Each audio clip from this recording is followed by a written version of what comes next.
लग्नाची बेडी या मालिकेच्या आजच्या भागामध्ये आपल्याला पाहायला मिळणार आहे आणि ते म्हणजेच की ऋतुजा चिमटेवाल्या बाबांच्या पायाजवळ बसलेली असे आणि ती म्हणत असे की तुम्ही इथे आलात, मी तुमची आठवण काढली होती आणि तुम्ही लगेच आलात. रुक्मिणी देखील म्हणत असे हो ना, आम्ही तुमची आठवण काढली होती आणि तुम्ही इथे प्रकट कसं झालात लगेचच. ती म्हणत असे की म्हणजे ते चिमटेवाले बाबा म्हणत असतात की आम्हाला देखील कळतं की कुठे जायचं आणि कोण आमची आठवण काढतं तिथे आम्ही लगेच प्रकट होतो असं ती मुद्दामूनच म्हणत असते. रुक्मिणी आता म्हणत असते की खरोखर तुमचं दर्शन झालं, आम्हाला खूप धन्य वाटलं. नंतर मग चिमटेवाले बाबा आहेत ते म्हणत असतात की तुमच्या घरावर काहीतरी संकट आहे, त्याचं निवारण करण्याकरताच मी इथे आलेलो आहे. तुमच्या घरातील मोठी सून नेहमी आजारी असते, दुसरी तर गायबच आहे आणि तिसरी मात्र तिच्या नवऱ्याने तिला टाकलेलं आहे असं ते सगळं सांगत असतात. त्यांनी जे सांगितलेलं असतं ते सगळ्यांना पटलेलं असतं. ते म्हणत असतात की काय काय म्हणतात, तुम्हाला कसं कळलं? ते म्हणत असतात की माझी भविष्यवाणी खरी आहे की नाही. ऋतुजा म्हणत असते अगदी बरोबर म्हणतायत, तुम्हाला आमच्या घरचं सगळं काही समजलेलं आहे, आमची अडचण तुम्हाला समजलेली आहे आणि त्यावर आम्हाला काहीतरी तुम्ही सोल्युशन देणार का? चिमटेवाले बाबा म्हणत असतात नक्की आम्ही त्या समस्येचं निवारण करू. रुक्मिणी देखील म्हणत असते की खरोखर माझ्या कुटुंबाला एकत्र मला आणायचं आहे आणि त्यासाठी तुम्ही काहीतरी उपाय मला सांगा. तिथे मात्र ते चिमटेवाले बाबा म्हणत असतो की तुम्ही ना असं करा की प्रेमाने सगळं काही करा म्हणजेच तुमचं कुटुंब एकत्र येईल असं ते म्हणत असतात. नंतर राणी म्हणत असते की हे काय चाललेलं आहे, मला तर काही आवडत नाही आहे. नंतर रुक्मिणी म्हणत असते की अगं जा राणी, त्यांच्यासाठी काहीतरी फळं वगैरे घेऊन ये. रेश्माला देखील ती म्हणत असते. त्या दोघी जणी चहा पाण्याची व्यवस्था करत असतात, फळांची व्यवस्था करत असतात.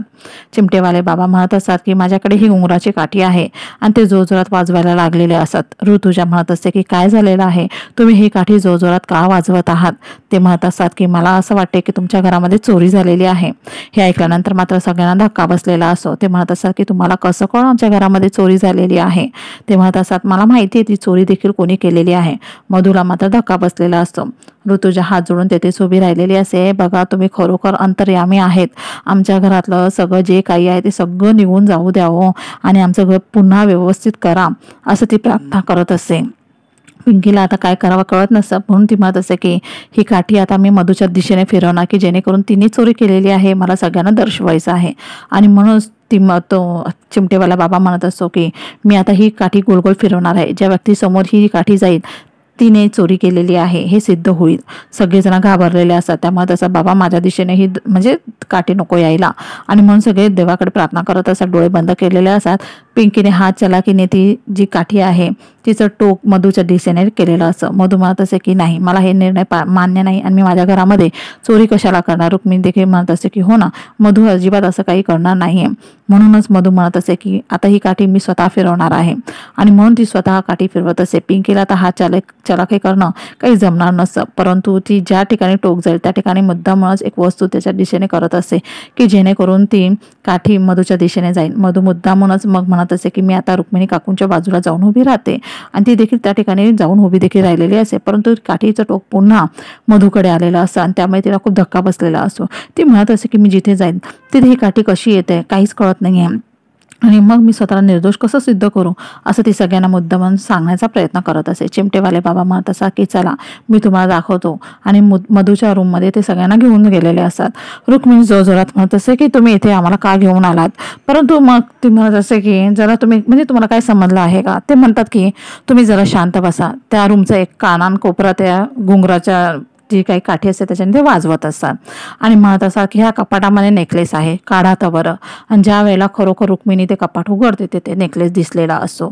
मधुरा सगळेजण बोलायला लागलेले असतात काय ग तुझा नेकलेस तर इथेच आहे आणि तू कशाला त्या पिंकीवर आळ घेतलास आणि तुला कळत नाही का? तिला खूप बोललेले असतात. मधुरा तिची चुकी समजलेली असते. ती म्हणत असते की मला माफ करा, याच्यापुढे मी अजिबात असं काही करणार नाही. आणि म्हणूनच मग ते चिमटेवाल्याची ती पाय धरत असते कारण की ऋतुजाने सांगितलेलं असं की चिमटेवाल्या बाबांची तू आता माफी मागायची आहे, त्यांचे पाय धरायचे आहेत. रुक्मिणीने देखील तेच सांगितलेलं असतं. त्यांना आता तिचा खूप राग आलेला असतो. परंतु मग मधू म्हणत असते की मला माफ करायच्या पुढे मी अजिबात असं काही करणार नाही. चिमटेवाले बाबा म्हणजे जी पिंकी असते ती म्हणत असते की ज्याच्यावर तू आळ घेतला ना त्याची माफी माग, माझी तर माफी मागू नको कारण माझी माफी मागून तुला काहीही मिळणार नाही आहे कारण त्या व्यक्तीला तू दुखावलेला आहेस. मधू म्हणत असे बरं ठीक आहे आणि म्हणत असे की कुठे आहे ती व्यक्ती? लगेच तिच्या लक्षात येतं ती व्यक्ती तर मीच आहे आणि म्हणूनच ती कोणत्या ना कोणत्या बहाण्याने ते बाहेर जाण्याचा प्रयत्न करत असते. तेथे राघव तिला दिसलेला असतो आणि नंतर मग राघव म्हणत असं हे कोण आहे बरं? पिंकी ज्या वेळेला राघवला भेटते त्यावेळेला मात्र ती घाबरलेल्या अवस्थेमध्ये असते. ती म्हणत असे की बापरे, याने मला इथे बघितलं तर हा मला पकडणार तर नाही ना, ओळखणार तर नाही ना की मी पिंकी आहे म्हणून. आता पुढे मधू ही पिंकीची माफी मागेल का? त्याचप्रमाणे तिचे पाय धरायला तर ह्या चिमटेवाल्या बाबांनी सांगितलेलं असतं. घरातील सगळेजण तिला आता दबाव करत असतात की पिंकीचे पाय तू धरायचे आहेत.